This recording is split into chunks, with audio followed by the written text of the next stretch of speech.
Hi, my name is Dorian Greenow. I'm the founder of Keto-Mojo. We make a blood glucose and ketone monitoring device that's been used in over 100 different clinical trials. And we're distributed now in about 38 countries. It's amazing when I started the company back in 2017 and we were just in one company, how that we're seeing ketogenic metabolic therapies explode across the globe. Oh, why keto? That's a great question. Well, if I go back in my own personal history, back in 2015, I was 22 kilos. That's about 47 pounds heavier than you see me right now.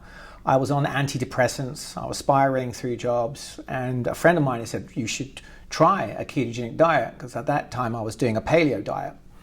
And the paleo diet wasn't working. Well, I was eating so many fruit leathers. It was incredible. I was just basically eating sweets and candy in the form of food, which was a bad way of doing things.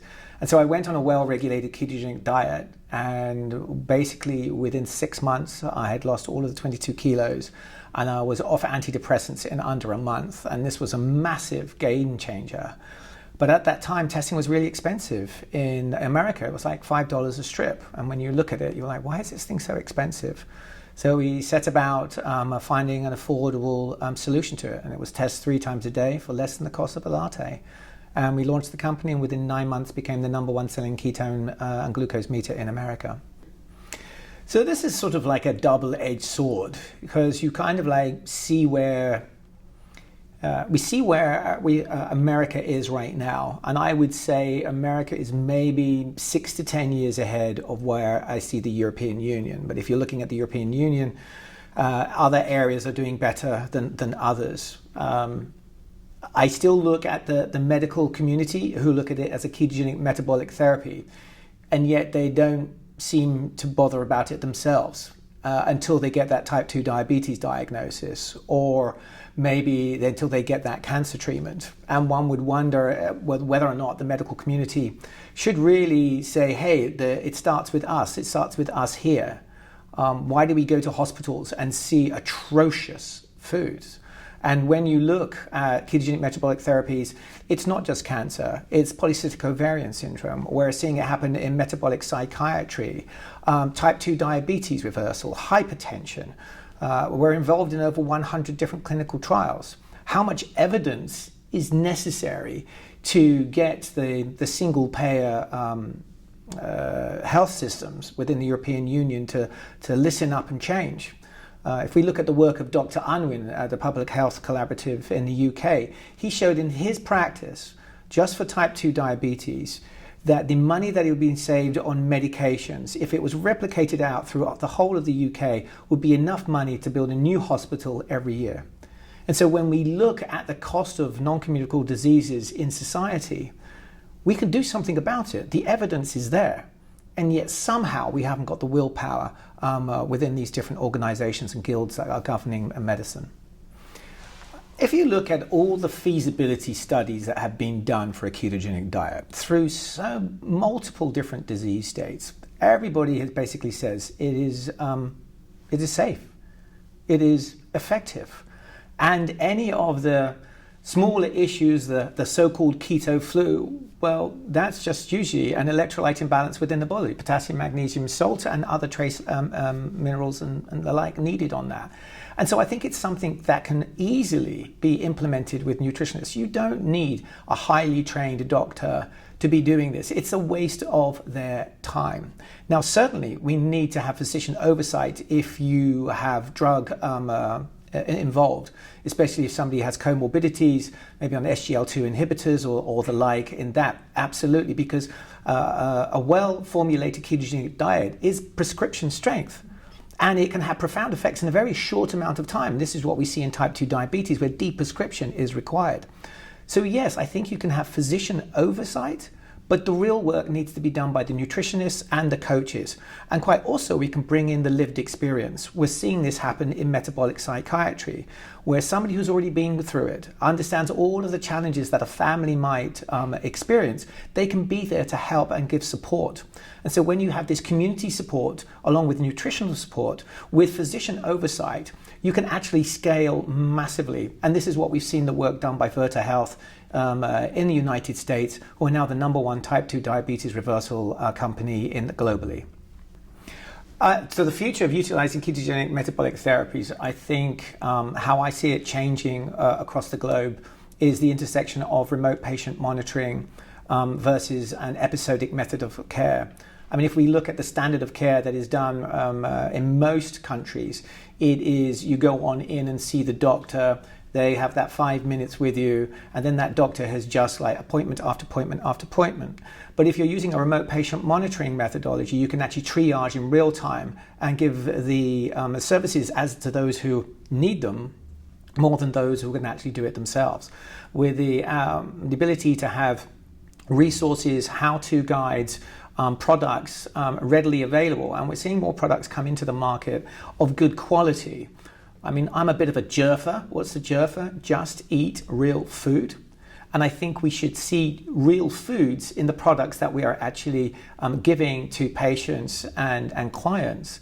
So often I see so-called keto foods, which I wouldn't touch with a barge pole, littered with what I would say is ultra-processed products. And actually, just this last week, I was at the International Food Addiction Conference. And now, for the first time in history, and this is from UNICEF, it's not a problem that children are undernourished. They are overfed. And so there's an obesity epidemic that is nutrient devoid. And these are through ultra-processed foods. Now, these ultra-processed foods are very tasty and they're marketed as being really good for you. But when you actually dig in and look at the ingredients, they are really quite poor. So what we need to do is see governments actually change and realize that a lot of these things can be done remotely. A lot of these things can have a profound effect in a short distance of time. They need to look at food labeling that we are and marketing to children, which is actually, and make sure the warnings are on there that is there. And maybe even bring into a little bit of taxation into those bad foods to be able to support the good ones. At the end of the day, if we look at the European Union, we have incredible farm products with beautiful grass-fed beefs, with excellent dairy, good quality fats. We should have those in all the schools. We should have them readily available in all the hospitals. Instead, what we see is basically ultra-processed foods that, I wouldn't even feed to my dog. And my dog is keto, by the way. It's a carnivore. I don't think it's, not so much as the government regulation. My feeling on this is we need to change the guilds and the societies, the Royal Society of this. Like here, we're in our bubble. Everyone's keto. And they're being advocated. But when you look at the endocrinologists or the nephrologists, having people get into the ring with them, when they do their conference, they're choosing the speakers, they're choosing who can turn up, they're choosing the posters. And so you have this myopic echo chamber. And very rarely is somebody going to have the contrarian view to come on in. And who's going to come on in and be that? And I think that's our challenge. I look at Keto Live and Josephine and working with that hospital that she's hoping to set on up. I mean, if they can prove that in that first teaching hospital, that can be replicated throughout all the cantons. You just got to find one hospital or one clinic that's going to be opening up their mind to it. I think metabolic psychiatry is going to be the next big domino to fall when we look at that one. I mean, I think the work that the Bazookies are doing is pretty killer. Yeah. But soon our new foundation is going to come out of stealth mode. I mean, for how many years? Like it's been probably from 1990 with Eric Kossoff and drug-resistant epilepsy that they showed that they could have that seizure control. And yet somehow they think that the mind has nothing to do with diet. Your brain has got nothing to do with your body in any way, shape or form. It's a completely different. That's like cray-cray, isn't it? For anybody outside that will go like, huh? Yeah. Really? Or it's the same thing in oncology, where the oncologists say, oh, well, glucose has got nothing to do with cancer. Yet when you do a PET scan, you're actually giving glucose to that individual that has an isotope on it that you're lighting up in the PET scan because you're seeing the glucose go up in the cell. But glucose has nothing to do with cancer, does it? I mean, like, when you step back and look at the almost lunacy of that to me is, I go and look at it going like, what is going on with science that you got so blinded and so rigid on your rails that you forgot to look and be curious about what else was going on? I mean, I've been keto since 2015. And I just think it's the the natural way of being. This is where we were pre the agricultural revolution. And you talk to people, that carbohydrates are really rare in nature. If I said, let's go out into the forest in France, what carbohydrates are you going to eat? You might have some acorns, you might get lucky at a certain time of year of nuts, and then you might get some berries, like blackberries. But you're going to have to fight off the deer, or the rabbits, or the turkeys, or the pigeons, or whatever, who are also eating that. And so what did we do? We actually ate the ones that were eating the berries.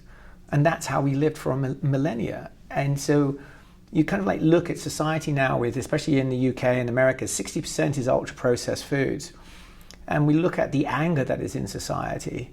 You wonder to yourself, and the depression and the, the ADHD and all the rest of these things that we're seeing, what if we were doing it a different way? Would we actually all be a little bit more chill, a little bit more calmer, get a little bit more sunshine on ourselves, you know what I mean? And be like nicer to our fellow woman and man? I mean, that's what I think, but we've got a long way to go. That's the thing that saddens me the most, and it's what I see here in Paris, and I did it the last time I was here, was how long have we known that smoking kills?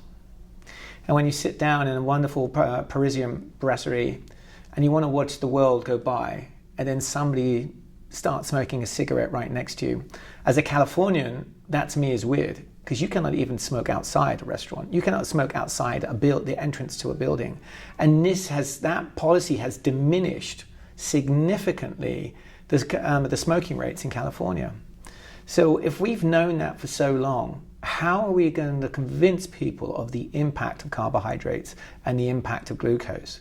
And that to me is one of the real challenges that we're going to see for the future, is really being able to show that. And the only way that you can do it is by evidence-based ketogenic metabolic therapies that have been used for each different disease state.